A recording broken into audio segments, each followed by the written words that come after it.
Bonjour chers amis, bienvenue à cette nouvelle vidéo de la chaîne Excel Finance. Cette vidéo est consacrée à l'utilisation de la fonction index. Pour montrer et pour illustrer l'utilisation de cette fonction, nous allons prendre le cas que nous avons actuellement. Alors, dans le cas que nous avons actuellement, nous avons cette matrice qu'on va identifier ici. Et qui est en fait une plage, hein, d'accord? On rappelle qu'une plage de données, c'est un ensemble de données pour lequel on peut y donner un nom.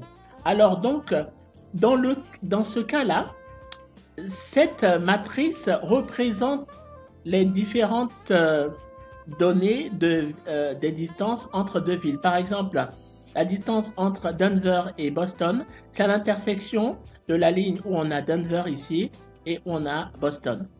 D'accord? Donc si on sélectionne les deux, voilà. Hein, et donc ça fait, par exemple, entre Denver et Boston, c'est 1991. Entre, par exemple, Denver et puis Miami, c'est 2100. Alors, ce que nous cherchons, c'est de pouvoir effectivement avoir ces données-là à partir de la plage de données. Et effectivement, la fonction index va nous permettre de pouvoir calculer cette donnée-là. Alors, voyons voir comment est-ce que, sur la base de deux exemples, la fonction index fonctionne. Premier exemple, on cherche à calculer la distance entre Boston et Denver. Donc, Boston est ici et Denver est ici. Donc, en principe, ça fait 1991. Alors, on va essayer de déterminer ça avec la fonction index. Donc, on va déjà sélectionner ici en jaune pour nous assurer que ce qu'on va calculer correspond bien à ce qu'on cherche. Alors, donc, on va le mettre là ici en jaune. Voilà. Et donc, on va utiliser la fonction index. On tape donc égal et on commence à taper index. On cherche index. Et d'abord, déjà, on voit la définition de la fonction index. Alors, la fonction index renvoie une valeur ou la valeur de la cellule à l'intersection d'une ligne et d'une colonne particulière dans une plage de données. Donc, dans une plage de données, à partir de l'intersection de la ligne et de la colonne, on a une valeur. Donc, c'est exactement ce qu'on cherche. Alors, on sélectionne la fonction index. On va voir les arguments. Premièrement, il faut identifier la matrice. Alors la matrice c'est la plage de données, on a dit que c'est cette plage là. Donc soit on sélectionne, d'accord, ou soit comme c'est une plage de données, on aurait pu taper carrément distance, d'accord. Donc on sélectionne la plage de données. Ensuite, deuxième argument, c'est le numéro de la ligne. Alors Boston c'est sur la première ligne, donc c'est sur la première ligne de la plage. Donc, on tape 1. Et Denver, c'est sur la première, deuxième, troisième, quatrième colonne. Donc, quatrième colonne. Alors, donc, on fait un récapitulatif. On a ici la plage de données. On a le numéro de la ligne et on a le numéro de la colonne. On fait entrer. Et voilà, on a bien 1991 qui représente bien l'intersection entre Boston et puis Denver. D'accord? Donc, voyez donc déjà un premier exemple de l'utilisation de la fonction index. Deuxième exemple de l'utilisation de la fonction index, on va prendre le cas de Seattle, Miami. Alors, on tape index. Ensuite, on doit rentrer la matrice. Donc, pour la matrice, on a dit qu'on pouvait rentrer directement le nom de la plage de cellules, donc c'est distance, point virgule. Quel est le numéro de la ligne? Alors, Seattle c'est la ligne numéro 8. On tape 8. Ensuite, on doit aller à Miami. C'est quelle colonne? 1, 2, 3, 4, 5 et 6. Donc, c'est la sixième colonne. On ferme la parenthèse.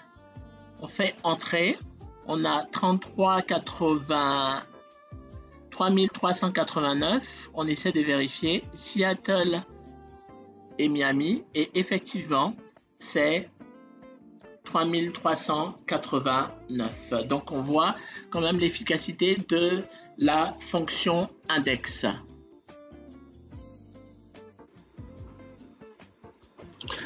Troisième exemple, on veut calculer la distance qu'on va parcourir si on veut essayer de faire une petite tournée de toutes ces différentes villes indiquées ici. C'est-à-dire qu'on va aller de Seattle à Phoenix, ensuite on va aller à LA, Denver, Dallas, Chicago et on repart à Seattle. Donc ça fait quand même un programme assez intéressant. Et on va voir quelle est la distance totale qu'on aurait parcourue si on fait ce petit voyage-là. Alors, on peut utiliser la fonction index pour ce faire. Donc, ici, vous voyez que j'ai mis les références des lignes qui correspondent, heureusement, aussi aux colonnes. Voilà. Et on va utiliser, par exemple, la fonction index. On voit déjà pour le premier cas. Alors, on tape égal index. Alors, la matrice, on sait que c'est distance. D'accord? Et ensuite, donc, la ligne, l'entrée de départ, c'est le numéro de la ligne. On sélectionne cette cellule-là. Et le numéro de la colonne, c'est la ville d'arrivée. Donc, le numéro de la ligne, c'est la ligne de départ. C'est le numéro de départ.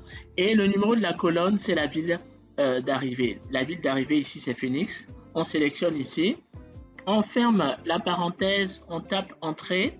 On a 1482. On vérifie bien que de Seattle à Phoenix, c'est bien 1482. Ensuite, de Phoenix à LA. Donc, on va dérouler légèrement la formule ici. On vérifie bien. D'accord? On voit bien la ville de départ d'arrivée. Et on essaie de voir si c'est vraiment 398. Phoenix, c'est cette ligne-là. Ensuite, LA, c'est bien celle-là. On a bien 398. Donc, on déroule ensuite la formule. D'accord? Jusqu'à la fin. Voilà. Bon, à la fin, effectivement, c'est que on a la ville de départ qui est Chicago.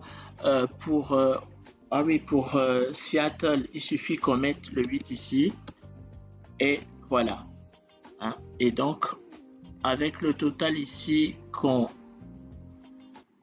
modifie. Et voilà. Et donc, ainsi, vous avez vu que en utilisant la fonction index, on calcule ainsi le total de la distance parcourue pour cette petite tournée-là, c'est-à-dire de Seattle en revenant à Seattle en passant par ces différentes villes-là. Donc, là aussi, on voit le côté très pratique de la fonction index.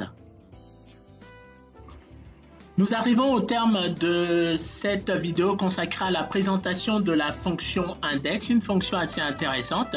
Si vous avez aimé, cliquez sur s'abonner à la fonction Excel et à très bientôt pour une nouvelle vidéo. Merci.